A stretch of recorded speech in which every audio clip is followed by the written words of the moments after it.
Hospital में death हो जाती है, इंश्योरेंस कंपनी क्लेम रिजेक्ट कर देती है, हॉस्पिटल बॉडी देने से मना कर देता है, हॉस्पिटल के बाहर माँ अपने बच्चे की बॉडी लेने के लिए अपने कंगन लेके खड़ी होती है। सर, आज हॉस्पिटल और प्राइवेट इंश्योरेंस के बीच एक ऐसा नेक्सस बन गया है जो आम इंसान की कमर तोड़ रहा है।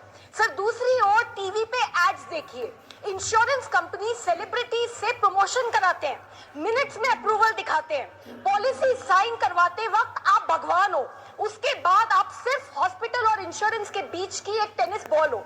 एडमिट होते ही टीपीए में पता चलता है कि आपकी कंपनी तो ब्लैक लिस्टेड है, पहले पे करो उसके बाद रिइंबर्समेंट होगा।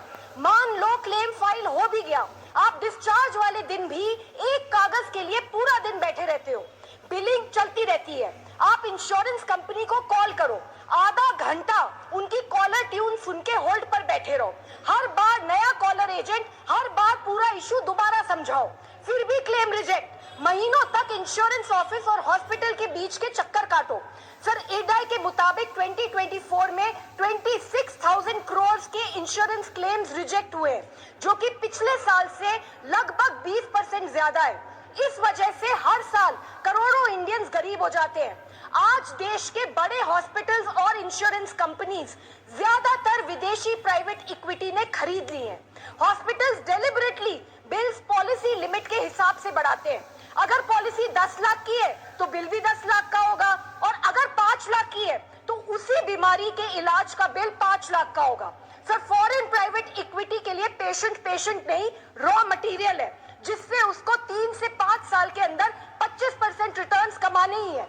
सर, एक कंपनी जो ऑनलाइन इंश्योरेंस का आज 93% मार्केट शेयर होल्ड करती है, अब हॉस्पिटल्स में भी इन्वेस्ट कर रही है। एक ही कंपनी इंश्योरेंस भी बेचेगी, हॉस्पिटल में एडमिट भी करेगी और क्लेम्स भी प्रोसेस करेगी। There is no regulatory wall here. Sir, India के दिव्यांग नागरिक तो इस सिस्टम से पूरी तरीके से बाहर है। 80% के पास हेल्थ इंश्योरेंस है ही नहीं, अप्लाई किया तो भी बिना किसी एक्सप्लेनेशन के सीधा रिजेक्शन।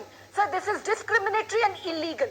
आई डिमांड 1, सरकारी हॉस्पिटल्स की हालात सुधारे जाने चाहिए और हॉस्पिटल, प्राइवेट हॉस्पिटल्स के प्रोसीजर्स के रेट्स का नेशनल शेड्यूल बनाना चाहिए, सख्ती से लागू होना चाहिए। 2, foreign private equity Indian hospital में 26% से ज्यादा हिस्सा सरकारी परमिशन के बिना ना ले पाए। 3, रेगुलेशन लाओ against the same insurance company owning hospitals as well. 4, ghost and inflated billing पर क्रिमिनल केस होना चाहिए। 5, दिव्यांग के लिए मैंडेटरी हेल्थ इंश्योरेंस होना चाहिए, उन्हें आयुष्मान भारत में भी